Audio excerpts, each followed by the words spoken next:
withdrew to the region of Tyre and Sidon. A Canaanite woman from that vicinity came to him crying out, Lord, son of David, have mercy on me.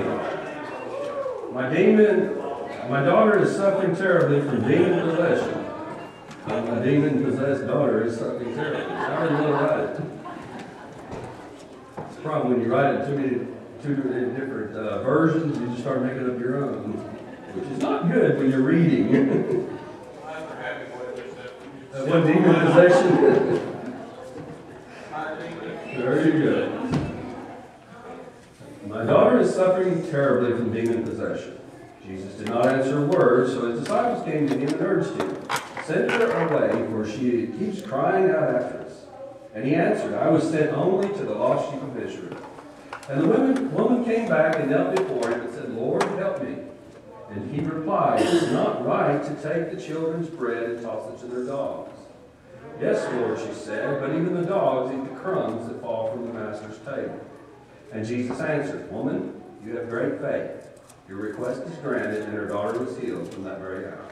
Let's pray. Lord, we thank you for the day that you've given us and our many, many blessings. We thank you at this time for the opportunity to study your word. Guide us in all that we do and all truth. In your son's name. Amen. Okay. Yeah, I have a tendency when I read to, especially when you read to little children, sometimes the words don't make sense to them, so I've had a tendency to do a translation in my mind before I start reading it. So sometimes I start to do that and it gets all messed up when what I really want to do when I come in here is read it exactly the way it's written, since I didn't write it, you know. We qualify. We qualify as little children. Well, some days I know that. All right. We're continuing our study about miracles of Jesus. Next week will be the last class, the last miracle. If you're prepared for it, it'll be lesson 13. And it will probably be the most powerful miracle that Jesus performs. And it's going to signify one of the most important events in history that will take place. So take the time to study that, lesson 13. Last week we took a look at the healing of a Gentile, the paralyzed servant of a centurion. We talked about that in great detail and how he was a Jewish benefactor. The fact of the matter is he was well recognized, and he recognized the Jews as a nation. He felt pretty good about them. He had even built them a synagogue. And so he was well recognized and appreciated by the Jews, I might add, because he used his political pull to get the Jewish elders to go sit down and get Jesus to meet with him. So he set up a meeting through them. When he got to Jesus, he just told him about his servant being paralyzed and said, you give the order and it'll be handled. I don't have to worry about it. That's basically what he told Jesus. And Jesus marveled. He was amazed. He was marveled, because it's hard to find somebody with that kind of belief and trust that just says, hey, you. And we looked at the centurion and how he understood power and authority. And because of that, he recognized someone that had power and authority. One of the things that's interesting to me is he got the Jewish leaders who thought they had power and authority to go to the person who had power and authority. So he even knew who had the real power and who had the real authority there. And so he recognized that he had the power and authority, and Jesus marveled and performed the miracle and healed his servant because of his faith. And a couple things when we looked about that, because Jesus didn't heal a lot of Gentiles, or not recorded. But when he does, it's always connected with their faith, significantly. Not always with Jewish people. We looked at some that didn't have a clue who he was, and he healed them. But when it comes to them, most of the time he does it. This week we're going to look at another situation with a Gentile, and who Jesus described as having more faith than the entire nation of Israel that he had come to serve there. So the reading we looked had to deal with the Canaanite woman and her daughter. I've entitled it The Miracle at Tyre. Does anybody know where Tyre is? Tyre, how are we going to say it? Where's it at? On my map, not Lloyd's, my map. It's on the coast. Okay? North of Israel. As a matter of fact, what's there today? No. Lebanon. As a matter of fact, just a few miles north, there's a place that we're all familiar with. A bunch of Marines were killed there. Beirut. Okay, so if you want to put it in terms, all this that's going on over there right now has been going on for even before the ISIS thing. There's been all that turmoil in Lebanon, with Syria trying to exert its control, and Iran, and all those things. Anyway, this is where we're at, Tyre and Syro, which is basically in Lebanon. Matter of fact, it's referred to in Lebanon in the time of David. Remember where did he get his cedar trees to build the temple from? Right there. Right there. Okay, that's where they came from. Cedars of Lebanon. That's why we have the Cedars of Lebanon Park. Somebody picked it up and moved it over and put it up in Tennessee. I got transplanted, but I guess a good wind blew it there. But anyway, that's what the whole idea is talking about there. All right, so that's about where it is. During Jesus' time, though, it was referred to a little differently. And John made reference to the fact it was considered the province of Syria. Not modern-day Syria today, but Syria was basically everything north of Israel and was under a region or a province or whatever that the Roman Empire looked at and referred to there. It's called Assyria. It is also referred to at the coastline. The people were referred to as Phoenicians. That was kind of their background. So sometimes it's called Phoenician. All right. When we look at this, one of the first things I wanted to do, and the writer makes reference to this, talks about the different gospel accounts. And when we look at it, we see this is recorded in how many of the Gospels? 2. Which one? Matthew and Mark. That's right. We looked at, this is significant, and I always like to look at the differences because it kind of, it's just kind of a side thing that helps you learn a few things. But when we look at some of the differences, when we look at Matthew's account, what does he refer to this woman? What kind of woman is she? Canaanite. Canaanite. All right, she's from Tyre, but she is called a Canaanite. When you think about that, Matthew was a Jewish writer. He was a Jew. He wrote primarily to the Jews, and he called her a Canaanite woman. Now, let's think, what does it mean to be a Canaanite? Who? Descendants of Canaan. Who is Canaan? Son of? Ham. Son of Ham. All right, now we're going back to Noah. All right. There you go. Third son. He had 3 sons. What? Noah had 3 sons. Shem, Ham, and Japheth. Well, I substituted Ham with it. That's where it went. Okay, no problem. 3 sons. We look at that and we say, starting at after Jonah, you remember Ham was the one that got in trouble and was cursed, right? Because he took it upon himself to do something that was considered evil in the sight of God. Well, we see as you read on that Canaan, his son, basically the people there were cursed. And it had nothing to do necessarily with the fact that, okay, you're stuck. You're a descendant of Ham, therefore. It had to do with the fact that, which you can see in your own families or whatever, or lives or in the world around you, is that traditionally, descendants of descendants take on the practices of the ones before them. So Hanan's basic practice was he didn't really care what was right or wrong. So guess what his children's practice was? Didn't care what was right or wrong. So we see that the curse of Canaan came through that. We come to the time of Joshua. What do we know about the Canaanites then? That's what all these people up and down the coast here, in Israel and everywhere, were considered Canaanites, the land of Canaan. All right, what did God tell Israel to do? Drive them out. Get rid of them. Drive them out, destroy them, annihilate them, whatever you want to do. Basically, they were rejected. As a matter of fact, there was a time he told, I think it was Abraham, he said, the evil of the Canaanites and all these other people was not full for God to bring judgment on. So he never considered an evil people then until the time that God sent Israel in to judge them. To bring judgment on them, I should say. Not to judge them, but to bring judgment. And so we see that from that time, they have always been a cursed people.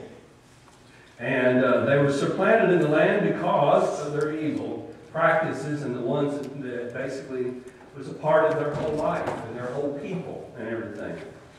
So when we see Matthew writing, and he describes this woman as a Canaanite woman, he's saying she's a Gentile that is rejected by God since the time of Noah. You want to throw something down and say how awful she was? He pretty much did. That pretty much defines it. You turn around and look at Mark. Mark's writing to a different audience, isn't he? Who's he writing to? Primarily, not just Gentiles, but primarily the Romans. Okay? Who was the one who basically worked with Mark on this writing? Who was his uncle?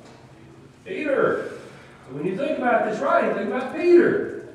Peter spent a lot of time writing. Matter of fact, he's in Rome, in different places or whatever. He spent a lot of time dealing with Rome and writing Romans. That's what we find Mark is about power and strength and all these things that Romans understand. So we find it's written to the Romans. Does he call her a Canaanite woman? What's Mark call her? A Greek, Syro, Phoenician woman. He said, first of all, she's Greek. What does it mean to be Greek? Not Jewish. Exactly.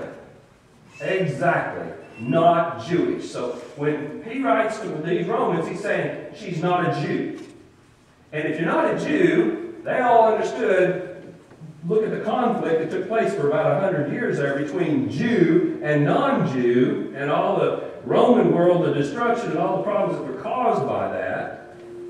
They understood what that meant. A non-Jew. They understood that meant there was a deep divide between them. As a matter of fact, she's from this place, Syria, Phoenicia. So he defines the area she's from specifically.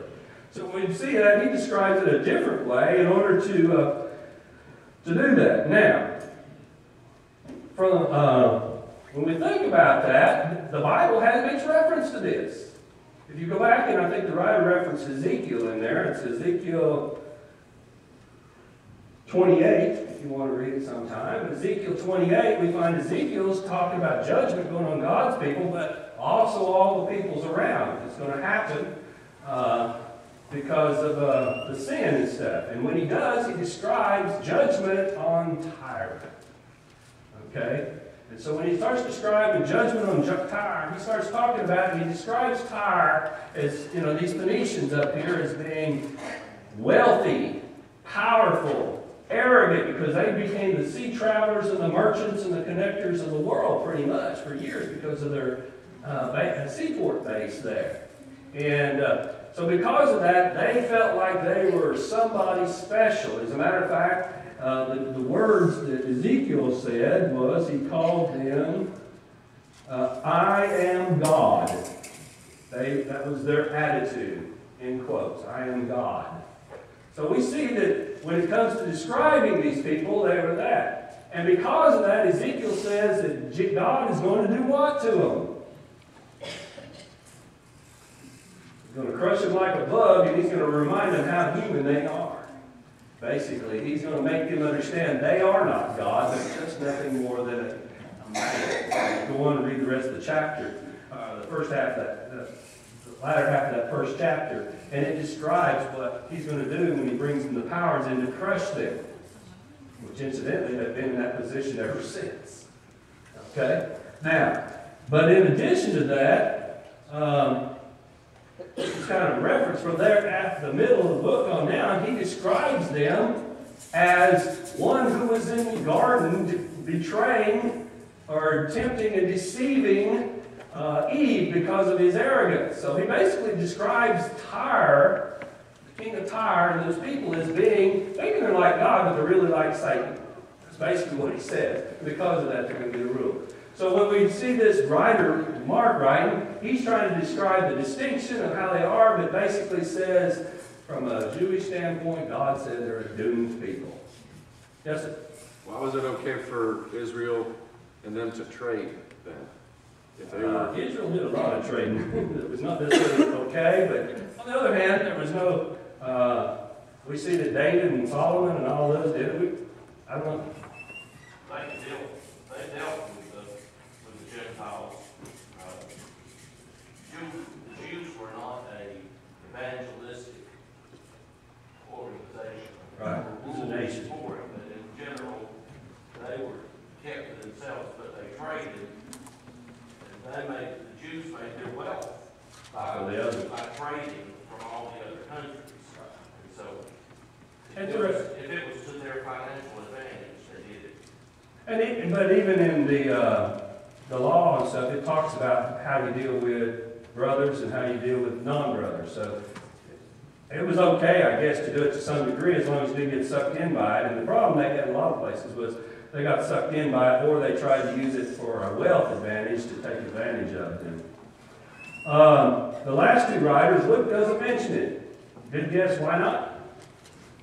First of all, he had the choice not to write, but why would be a good reason he wouldn't have? He's writing to Greeks. Where did he get most of his information? Who was his compadre in arms? Paul. We find that Paul was a Pharisee.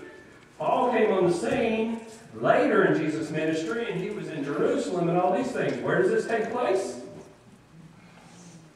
Lebanon, far, far away from Jewish politics, far, far away from Jewish power. There probably was no Pharisee. The Bible indicates that they basically got away from all that, so there wouldn't have been any first-hand knowledge or second-hand knowledge or whatever that Paul would have been involved in. So he had no real connection with this particular miracle. He would not have been involved there. And John specifically selected certain things in order to make a proof. And this is what he didn't choose. So as we look at that, it kind of gives us a little insight.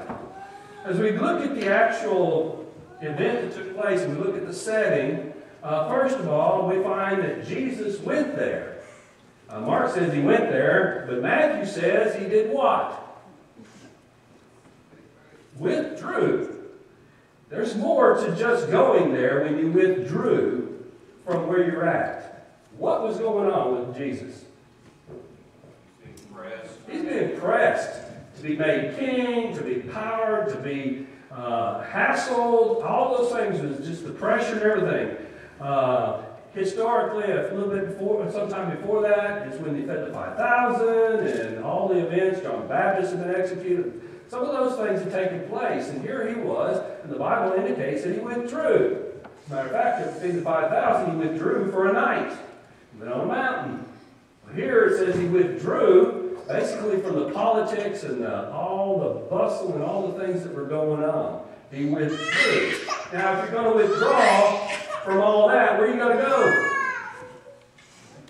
Somewhere not Jewish. So, to the woods. That's where I was here. But basically, he went to the woods, Cedars 11. So he goes and he withdraws and he goes up there to get away. As a matter of fact, Mark's account says he didn't just withdraw to this region, he withdrew to where? Inside a house. So nobody would know he's there. He was trying to get away from all this stuff and everything. When he went there, how many miracles was he planning on doing? None. What teaching was he planning on doing? None, unless it was privately with his disciples, since he took them there with him. But other than that, basically, he was not there for the people. He was not going to Lebanon or Tyre and Sidon in order to do anything for them. That was not his purpose of going there. He was going there to hide. All right? He was trying to get away from all the pressures of his mission. But it appears that a woman who had a daughter that was demon-possessed found out. She heard about it. She found out.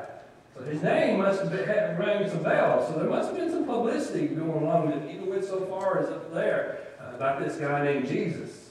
So she finds out that he's there. And the Bible says in Mark that she came begging. Matthew says she was pleading for, or she was asking for mercy. So we find she's out begging for mercy, coming to him for begging for mercy. And as this takes place, Jesus in Matthew says that he ignored her. And a lot of times, first thing to think of is Jesus lambasted. The fact of the matter is he ignored her. He wanted to pretend that this conversation was not happening. That's what I'm here for. He ignores her. And then when he pressured or whatever, he makes the response and says, I was sent to the lost sheep of Israel. Who were the lost sheep of Israel? Jews. Who are they specifically with relationship to God? His chosen people. He says, excuse me, I came to come to God's chosen people. Instead, these people were not his chosen people, they were his rejected people. You know, he had rejected them multiple times because of their sins and their choice of life. Okay? So he says, I came to the lost sheep of Israel, who are God's people. Then when pressed further, he comes on and says, it's not right to take the children's bread. Who's the children? Israel, God's people. Their bread. And to throw it to who? The dogs. So who would the dogs be? The Gentiles, those that are not God's chosen people, because basically they're not worthy of it. Now, when we start talking about chosen and non-chosen, don't forget, God made his choosing for reasons.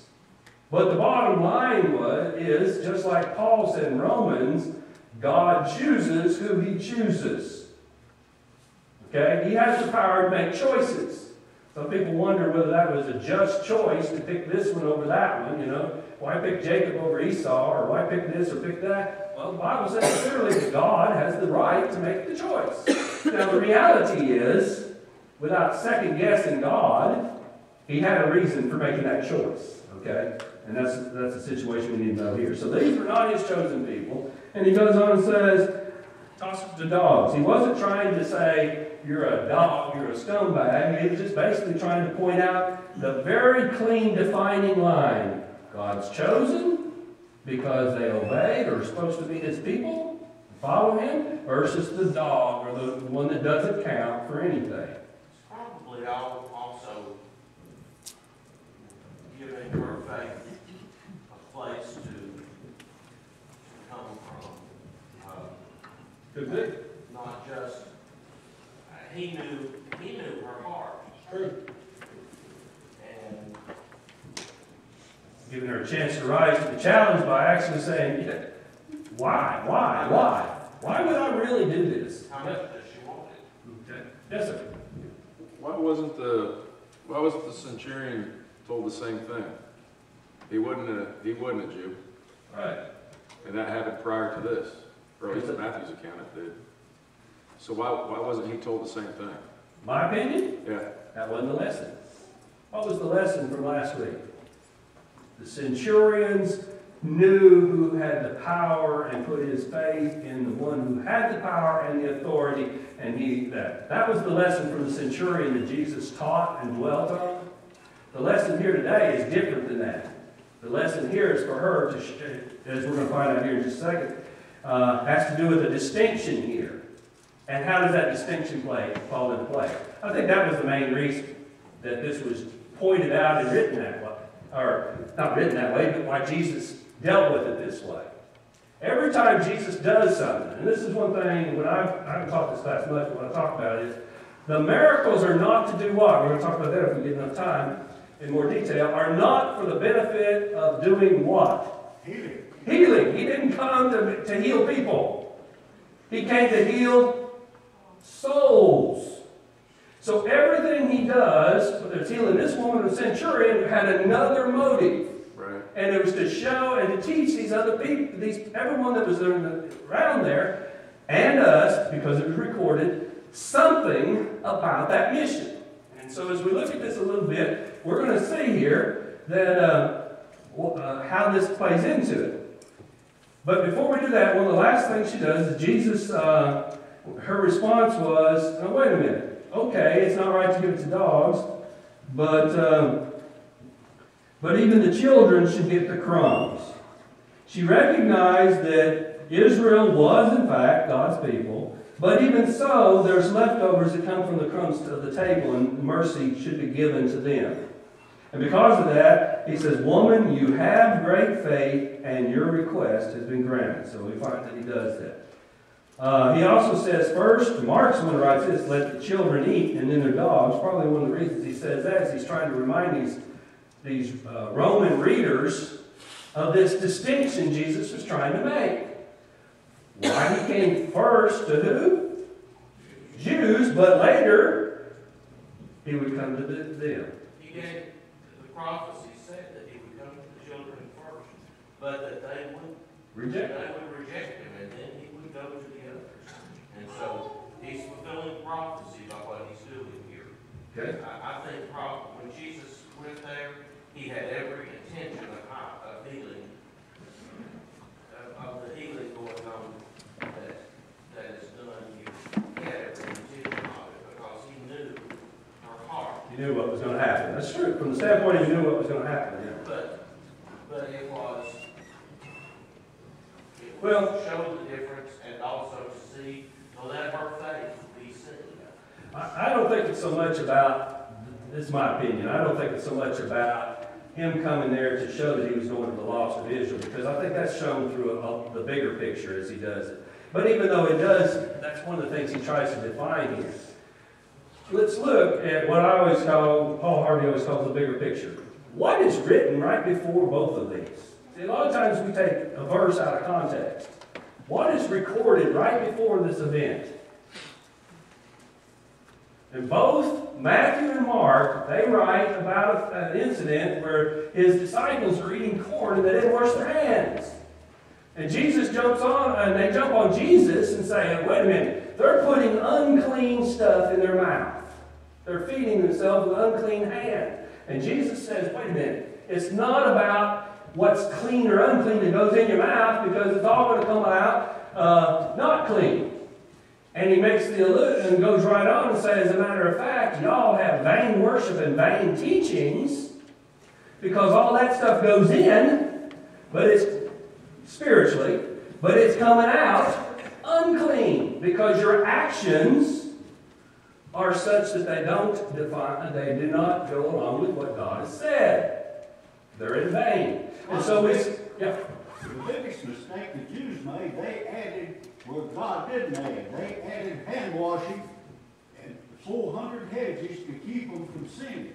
And that was the big sin of the Jews, why they were rejected. That's why he calls it vain or wasted or worthless rules that produce nothing good that comes out, but an unclean result. So he goes on to say it's not what comes out of the heart that's clean or unclean, what goes in that's clean or unclean, it's what comes out that matters. And you Jews have this thing coming out of you, out of your heart, that's unclean because of the way you practice it. And then he turns around and he goes to the unclean. And while he's there with the unclean, he turns around and tells her that what's coming out of her heart? Clean. Even though she's unclean by origination, by birth, or whatever, it's coming out as clean because she has faith and trust in God. Do the ones in the writing right before that, these Pharisees that he's discussing, have that faith coming out of them? Out of their hearts? No, they have unclean coming from them. And so he turns around and to me it's like an illustration, not just to us, but I think it's an illustration of these things. The disciples, Matthew got it, Mark got it. He's sitting there over saying, whatever comes out of your heart, as these Jewish leaders is unclean, and he goes up to this place over here and says, let me show you what I mean. This person you call a dog is actually, she doesn't have anything from God to begin with, but what's coming out of her? It's coming out of her heart. Cleanness, faithfulness, trust, dependence, those kind of things that he's looking for. So here he is, he's trying to make a distinction here. That the unclean produces clean, whereas the clean were producing the unclean. It's not what you think, and that's what he was trying to show them. And I think this was an actual physical example of making that place. That's one of the reasons I think he did it. I don't know. God has reasons that we don't always see all the bits and pieces or whatever, and sometimes I see them today, and sometimes I see another one tomorrow. But anyway, I see that as being related to that. The Jews were giving lip service. They were God's chosen people. They had started with God's blessings. They had manipulated the commands for their own selfish gains, as was pointed out here. They worshipped in vain, and their man-made rules were worthless. On the other hand, the Canaanite woman put her money where her mouth was. her people were rejected by God, so she started with God's curse. She started from the opposite end of the spectrum, and instead, she put her faith in Jesus to remove Satan and out of her child physically and out of their lives spiritually. All right. We look at that, and then we start looking at that, and there's some other things we need to look at. Well, some of the what I call the purposes of the miracle. First of all, as I mentioned, I don't think that Jesus came up to heal, didn't come. Let me read it right. Oh, yeah. Man generically, not man specifically. Jesus didn't come to heal man physically.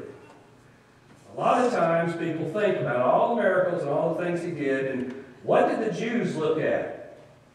For the most part, the people that followed him until it got tough. They looked at all the miracles he did, and they felt like he was a miracle worker. He had come to perform miracles and to heal. Did Jesus come to do that? He came to establish a new law. He came for a totally different reason. He had no intention when he went to Tyre of healing people. I'm not saying he didn't have in mind that he was going to heal this woman, but he didn't go up there like he had sat on the Sea of Galilee to have the masses come to him and heal this one and heal that one, and they came and prayed before him and do these things. He didn't go up there and say, okay, now I'm in Gentile country, I'm going to show that I'm going to go to the Gentiles later, and I'm going to sit down with these people and perform miracles for them so that they'll be healed. He didn't do that. His job. No, but he was followed by so many that became his right after this. He leaves her and goes up on a mountain and suddenly has to feed 5,000, 4,000. 5,000. Yeah. Happens right after. Yep. So the crowd thing, he doesn't have to go to a crowd. The crowd comes to him. But he doesn't. Even then, his whole purpose was not to feed those 4,000. His purpose was not to heal their miracles. When he went there to withdraw to a place where he would not be known. He was not up there for that purpose. As we looked at a couple of weeks ago, remember he went to the pool and he healed the one man? Well, there were people all around him, nothing said about the rest of them. We see that a lot of times. Jesus wasn't here to be a miracle worker. He wasn't here to be a healer. Many of his healings were selected right out of the masses. He picked the one out, right on the middle, and didn't do anything for the rest. Because it wasn't about the physical healing. Miracles have one purpose. Yes. Affirm the word. Affirm the word. That's where we're going. Jesus' purpose was to heal the soul, not the body. That's what it was. He first came to the first of the lost sheep of Israel. He was bringing them spiritual salvation, healing of their soul. That's what he was doing. He also goes on to say there that his second, he told this woman that he came first. My main purpose was come to find the lost sheep, to save them. But the second thing he did was he went ahead and healed her, didn't he? Was Jesus a compassionate person? Wasn't she begging for mercy? Wasn't she begging for physical healing of her daughter? So we find that he did do that, even though that wasn't the reason he came. Now, the goal of miracles was to save the soul, or to confirm that he was God. We talked about that a few weeks ago as one of the three witnesses. We look at this and we sit here, and I look around at the world today, and we look at greater, what I call Christendom, okay? Ones who claim to follow Christ but don't necessarily follow his word. Okay, we look at that, and we look at the things. What do they preach the most? Humanism. To be helpful and good person to the people around you, whether it's in your community. As a matter of fact, there are a whole lot of good works. Our country is known for its humanitarian work as a nation all over the world, because that is a byproduct of being a Christian nation. But in many cases, it's become the primary thing. Look how many times we see over the last, since my growing up, older years, and my generation, the generations to follow, I can't speak before that, But we see a lot of the people, there's a time that says, give me Jesus, forget the church. And when they said, give me Jesus, what they were really saying was, the good guy, Jesus that helped people. And they basically go out. Today, we have many, many who claim to be Christian that feel like as long as they're being good to their fellow man and doing things, they're being a Christian, right? Was that Christ's primary mission? No, it was not that. As a matter of fact, from a personal experience, I went to Honduras several times on mission trips with East Rainer to a place that's called Predazon. Predazon means to heal and to preach and to heal. Okay? And so that was their whole mission, to preach and to heal. Not a bad mission. Is that what Jesus did? Preached and healed. Yeah. Well, as the years went by, and I'm not saying where it's at today, because I don't want to say that, but we found an issue where suddenly it became more and more about the healing and the clinic and the doing the good there, and less about. Matter of fact, we struggled to do the spiritual teaching part, which was the whole purpose of us going in the first place. They wanted more and more about the healing part and administering to the people and those kinds of things. Even to the point that at one time, many of their spiritual people there really weren't Christians and really didn't believe in following the Bible. Because it became more and more like what has happened to the world is we get the humanism part, meeting the physical needs ahead of meeting the spiritual needs. Does that make sense? Or am I just rambling in a circle? Okay. So what we need to be careful of is we need to realize that when we do mission work, we need to follow Jesus' lead. Okay? When we go somewhere to do something, whether it be to Cuba or wherever, what's our primary goal? Preach the gospel. Heal souls. What's our secondary? Help people. When we go to Cuba, that's exactly what we do. We spend most of our time doing that. We bring some funds to be able to help them, to administer some relief and help, because we want to show mercy. Jesus was a merciful person. To show compassion, to show caring, to show those things. And in the end run, by doing that, what does it help do? Help meeting those physical needs do to help. It helps it spiritual. People start saying, listen. And so we have an opportunity to open doors. That's what Jesus did. He opened doors. When he did this miracle, suddenly people started listening. Next thing you know, you got 4,000 listening and trying to get, some of the hearts were open. Some of them became what Bill Sampson calls bread Christians. As long as the bread's coming, they're a Christian. Unfortunately, the world is full of that. And it doesn't have to be bread. Some people, as long as they're recognized, you go to church twice a week or once a week, one considered a good man, and they're politically considered a good man in the neighborhood, and that's just something no different. No different. Using their religious in order to gain in the physical world there. Anything that we put before the worship of God is that. Right. So there's a lot of things that we can do that are okay to meet the needs of people that will cause people to open their minds to the spiritual lostness. But when it becomes a priority that steps over that, then we have an issue. Those are tools to reach the goal, not the goals themselves. And a lot of times, man has a tendency for those tools to get ahead of it. We've seen different programs and different things that the church got ahead of what the Bible says, what to do. All right, next thing we're going to look at is this. God is merciful to even the greatest of sinners. Considered a dog. The Canaanites were cut off. The Phoenicians were considered to be dead and destroyed because they considered themselves equal to God when they were really nothing but Satan incarnate. But we find that God is merciful even to the greatest of sinners.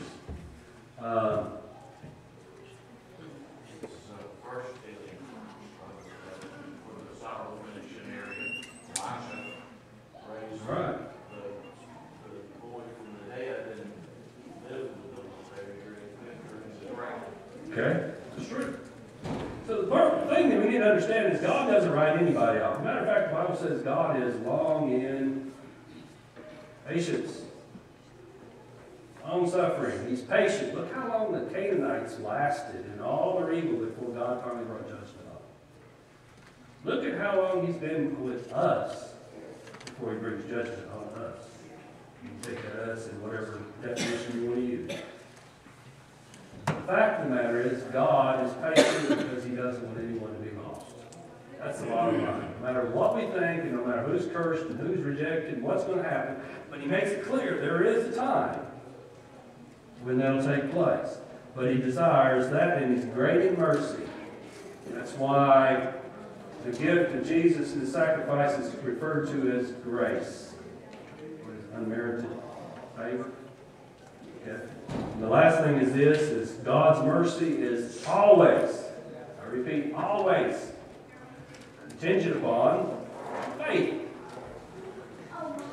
God's mercy, when He's merciful, He's always looking for man to respond to Him.